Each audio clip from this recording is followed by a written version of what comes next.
We begin today's show in Gaza, where health officials are reporting an additional 10 deaths due to starvation in the past day, including 2 children.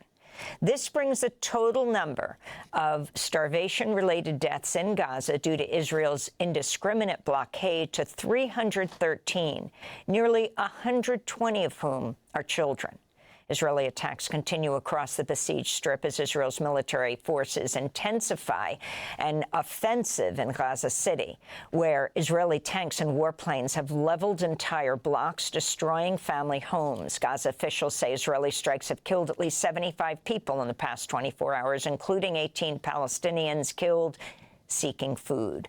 Meanwhile, more Palestinian families have been forced to flee Gaza City due to the relentless Israeli shelling. Where is the South? Even if we die, we won't go to the south of Gaza. The South is worse than here. There is no safety here or there. It is all the same. This all comes as Human Rights Watch says U.S. military personnel and contractors can be held liable for Israeli war crimes committed in Gaza for, quote, providing intelligence for Israeli strikes and conducting extensive coordination and planning, unquote. Today, Trump is set to chair a White House meeting on a comprehensive plan for managing post-war Gaza. For more, we go to Gaza, where we're joined by Dr. Ahmed Al-Farra. He's the head of pediatrics at Nasser Hospital in Khan Yunis. First of all, our condolences on this latest attack on Nasser Hospital. The world has recoiled in outrage this weekend with the killing of 5 journalists, as well as healthcare workers and civil defense workers who ran to the aid of the Reuters journalist who had been putting up a live stream.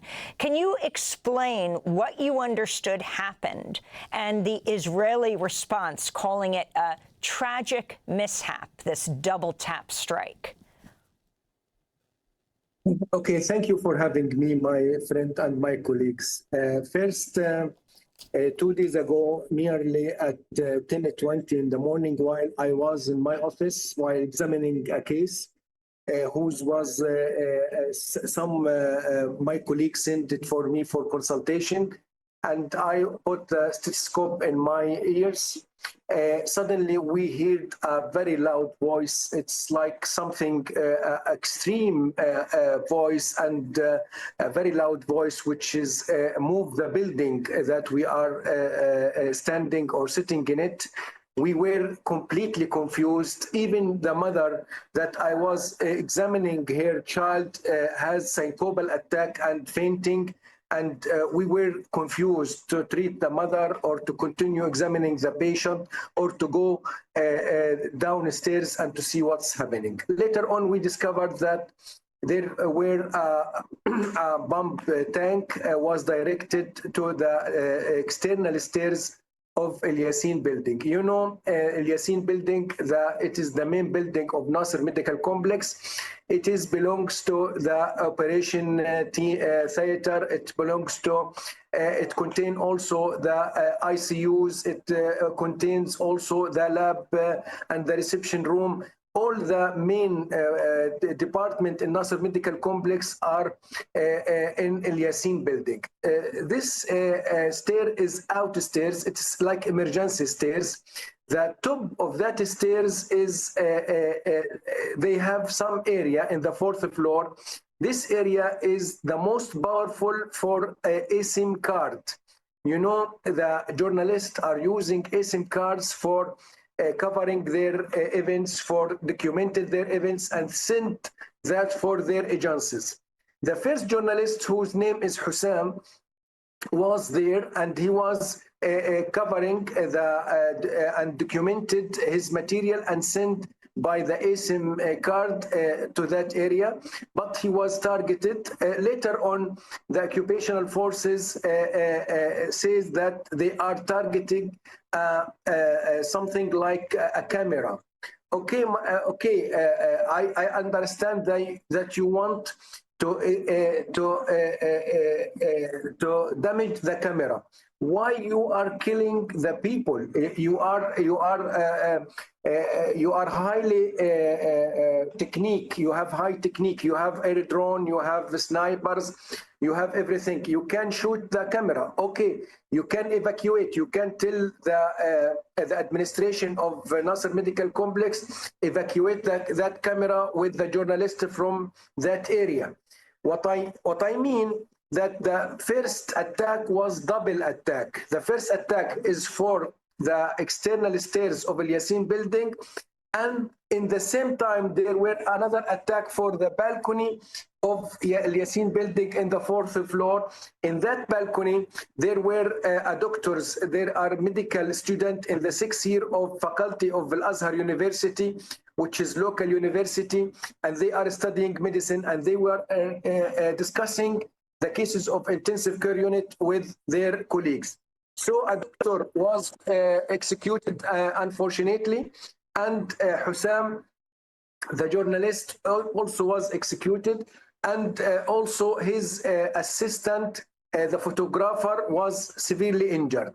When we hear the voice, all the hospital, all the journalists, all the rescue team, they go upstairs to save their colleagues. You know, we are as Palestinian, we are something like sympathy with the injured patient. Everyone tried to help. Everyone, they are emotionally, highly emotional to help.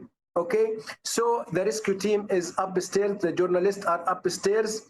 When they are collecting and they try to make rescue or to do resuscitation and to do evacuation for the injured patient, unfortunately, another bomb tank came and it made a massacre there. There were nearly 18 persons were killed, 5 from them journalists, 4 in this attack and 1 in the previous attack. Also 3 or 4 guys from the security guys of the hospital. Civil defense also were killed, and the doctor were killed, and some person who want to help also were killed. So again, this is a full crime.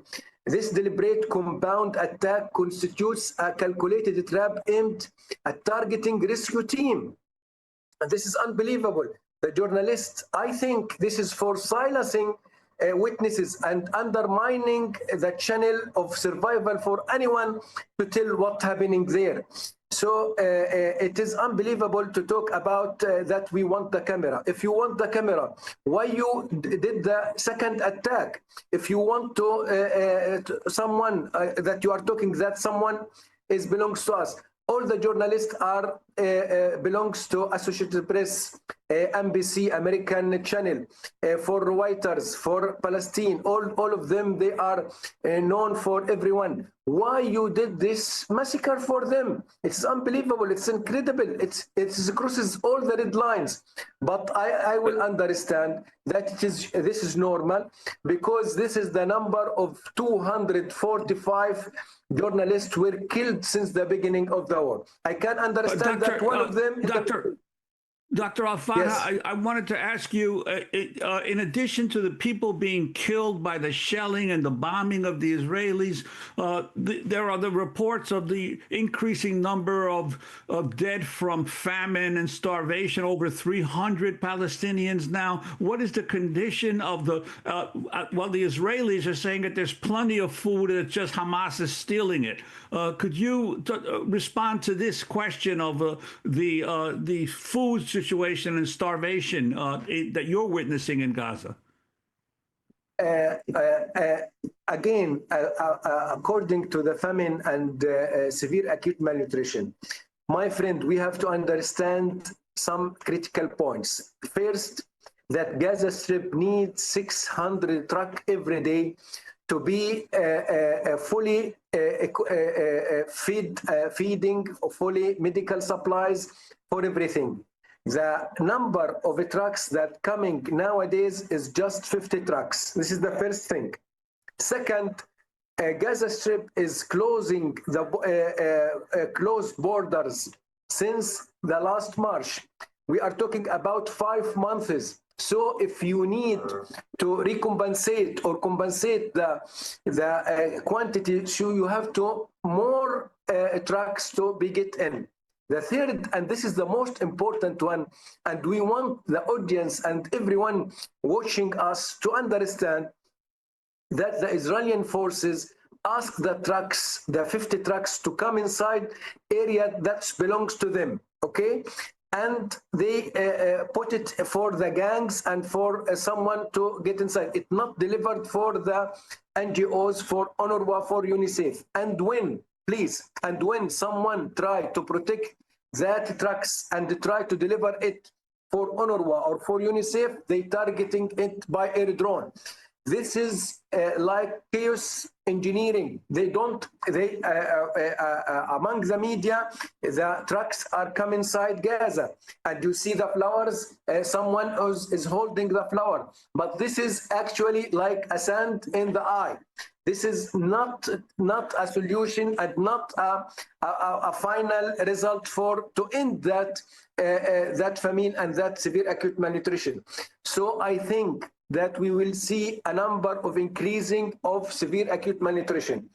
According to the media of Israel, that they are talking about someone is stealing Hamas or stealing, this is something ended, and everyone knows that all that food will come to the UNICEF or UNRWA and will be distributed according to the civilian record, according to the identity card for everyone. Everyone will receive his food, and everyone will receive his quantity, that it is dealing with him with morality and with humanity. The distribution that they are using with the GHF and the method that they are using with it, it is dealing with the Palestinian, sorry for explanation, and for the expression, like an animals. It is unbelievable. I am a doctor. I am 53 years ago. I will never go to the GHF because I'm unable to go there.